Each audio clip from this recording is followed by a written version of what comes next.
Now, section 4 of chapter 5 takes us just a little deeper into solving linear equations. Remember, it's linear if x is just to the first power, or the letter that we're solving for.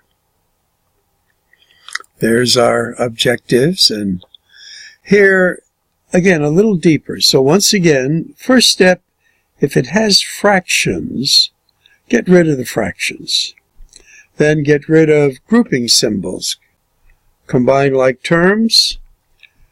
Isolate the x's or variables on one side, numbers on the other, and then you're going to divide usually by the numerical coefficient of the variable. But we'll see this in action, and you could read this as you move on here.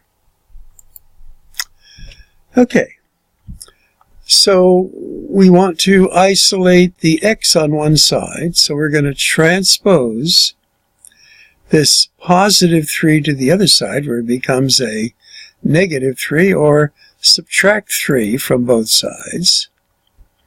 They're showing it to you horizontally. So now you have only letters on one side, a number on the other, and to solve for the x, you're going to divide both sides by a 3, the numerical coefficient.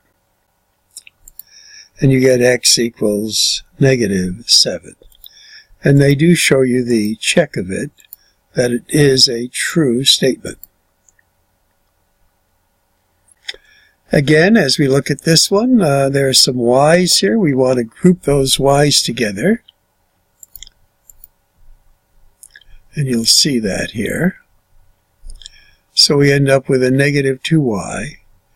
We want to add 14.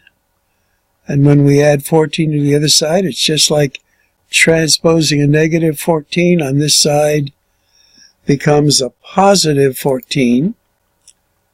Here this is 0. So it's just a form of solving the equation by getting all of the numbers on one side. And transposition's a good technique here. Now, we're going to divide both sides by a -2.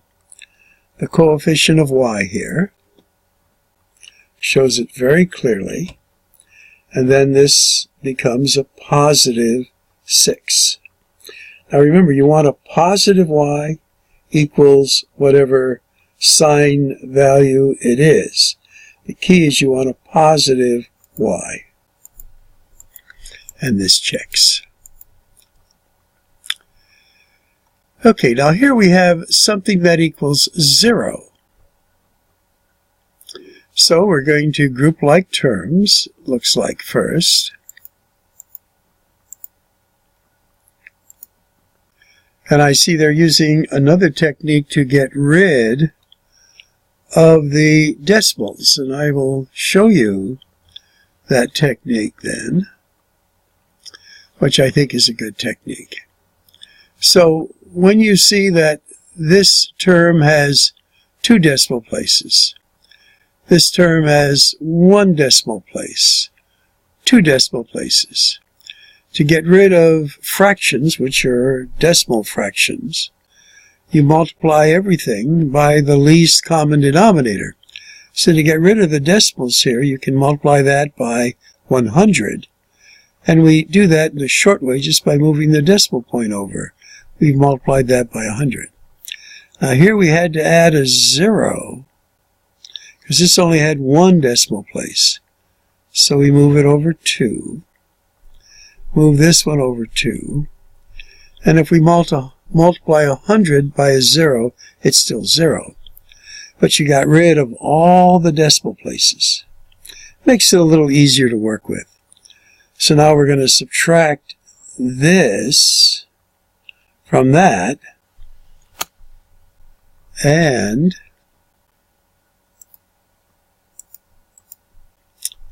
it ends up being this, and could do this a couple of ways here.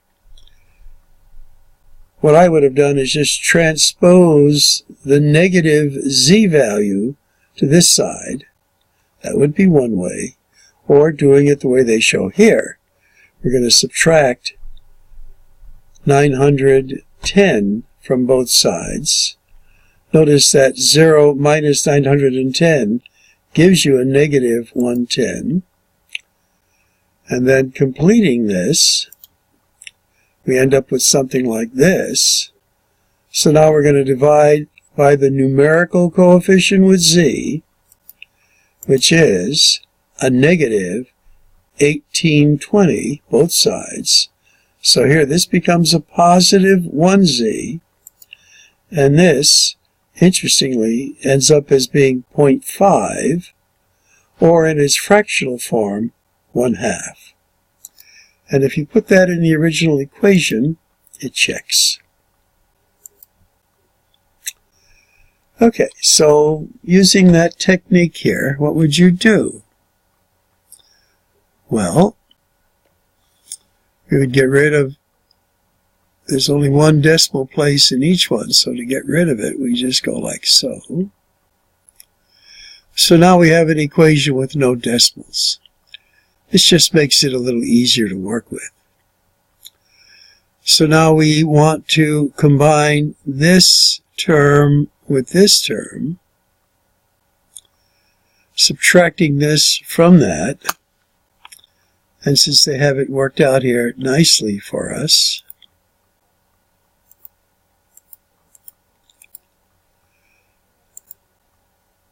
we've multiplied each term by 10 already. Okay. When we subtracted negative 18 from 51, we get 33. Now we're going to transpose this to the other side where it becomes a negative, or we're going to add a negative 74 to both sides. That's what they're doing. And now how do we solve? Well, we're going to divide both sides by 33x. And we get a negative 5. And if we put that in there, it does check. Okay, now this one I'm going to work with you. And again, take some good notes on this. I'll write it out over here. 5, 6x minus 5 halves equals 10 ninths. And that's a negative 10 ninths. Now we said one of the first things we want to do is get rid of our fractions. Now, the rule is multiply each term by the lowest common denominator. And you might say, what would that be? Well, I don't know if you can see it, but if we multiply each term by an 18,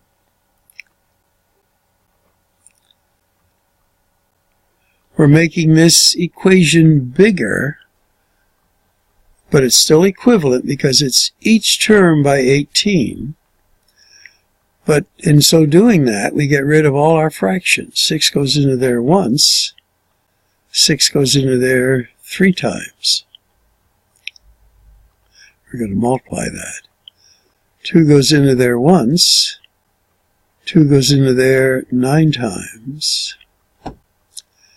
9 goes into there once. 9 goes into 18 twice. So now all our denominators are 1. But we have to clear the top a little bit. So 3 times 5x is 15x. A minus 9 times 5 is a negative 45. And this is a negative 2 times 10, a negative 20. So now what we're going to do is, and I'll use my technique, they're going to do it horizontally. I want to isolate the x term, and I'll change colors to make it more visible. We're going to add 45 here, add 45 there. So here we now get 15x equals, how about a 25? Now to isolate the x, we're going to divide both sides by 15. And we get x now equals, taking a 5 out of each one, 5/3. So the key, when you have something like this, where there's fractions, you want to multiply each term by something, and it has to be the same thing, that gets rid of all the fractions. And that's the lowest common denominator. Again, this was done in Chapter 1. We didn't cover that much there. So this is a technique you're going to need to work on. Now, the text uses another system where we're going to multiply each term on one side by 18. I like putting the 18 by each of the terms, but this is another way you can do it as well. And again, that's what they're doing now. So eventually we get 15x equals 25, and then divide both sides by 15. X equals 5/3. And if it's checked, it does make a true statement. Okay, let's take a moment. You could write this one down. Now, for this one, I'm going to do it a little differently than is shown here in the text. And the reason for it is that, again, there are different ways to do this. I'm going to take all my like terms, which are x terms, and keep them on the left side of the equation. But I'm going to take this term and transpose it to the other side of the equation, on this side where it just becomes the opposite sign. Okay, so I'm going to get rid of some of all this stuff here so it's not confusing. I just wanted to show you what I did. Now, what I'm going to do is get rid of my fractions here by multiplying each term by the common denominator. And I have a 2, a 4, a 3, and a 2. What do you think my common denominator would be for all of these? And if you said 12, you have it right. So I'm going to multiply each term by 12. So 2 will go into there once, 2 into there 6 times, 4 into there once, 4 goes into there 3 times, 3 goes into there once, 3 goes into there 4 times, 12 goes into there once, or 2 goes into there once, 2 goes into 12 6 times. So now all my denominators are 1. I've multiplied every term by the least common denominator. And that's the technique they're featuring here. So this now becomes 6x plus 9x minus 8x. And then this all equals a negative 42. So much easier than what we originally had. And we're featuring this technique. Now you could have left them all on this side and then later move this to the other side, but that would be a way to do it as well. So now we group like terms. Well, I have a 9x and a negative 8x. This is going to leave me with a 1x here. And my 6x gives me a 7x equals a negative 42. Now we're going to divide both sides by 7. I get x equals a negative 6. And that's my answer. So let's check it out. Remember, you can always rewind and try it out here, but let's look to see what they've done. Again, they're keeping it in the same order. They're multiplying everything by 12, which is what we did. And we did it this way as well. And then when they get this, remember they're going to combine like terms. Just switch these around, bring that 42 over to the other side as a negative 42. That's what they're doing here. Now they'll divide everything by 7, and they get x equals negative 6. And this checks. Now, again, if you're doing practice, they're going to tell you if you have the answer right or not. If you're doing certification, you're going to put the answer in and you get another shot if it's not right. But again, it's always a good thing to look at your original equation, look at your steps, double check the signs, and try to get a good answer. And then by putting in the answer you get into your original equation, if it makes it a true statement, then you know you have the right answer. Okay, now here are some practice problems. You're going to have plenty to practice, and I don't want to keep this too long, but let's do number 3. So all I've done so far is I've copied the n, I've copied this, but I've taken this numerical part and transposed it to the other side here, where it became a positive 1/2. So now I have all the letters on one side, all the numbers on the other. Again, you could do it this way, but this way is a good way too. Now, what's my common denominator here? I want to get rid of all the fractions. Remember, I have to multiply it by each term. This is a term, a term, a term, a term. And if you said 6, you have it correct. I'm going to multiply everything by 6.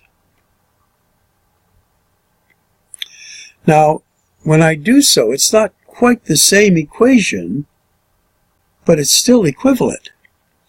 So this is going to be 6n. 3 goes into there once, this goes into there twice. So I have negative 2 times 2 is going to be a negative 4n. Here the 6's cancel out, and I'm only left with a 1. 2 will go into there once, 2 will go into there 3 times, and here I'm left with a 3. So a much easier equation than dealing with these fractions. So this will give me a 2n equals 4. Divide both sides by 2. N equals 2. Now, what would you multiply every term by here? And again, I would put this on the other side, but we don't have to. Just 14. Multiply everything by 14 here. Remember, 0 times 14 is just 0. So here the 14s would cancel out. This would be a 1. This would be a 7. This would be a 1. This would be a 2.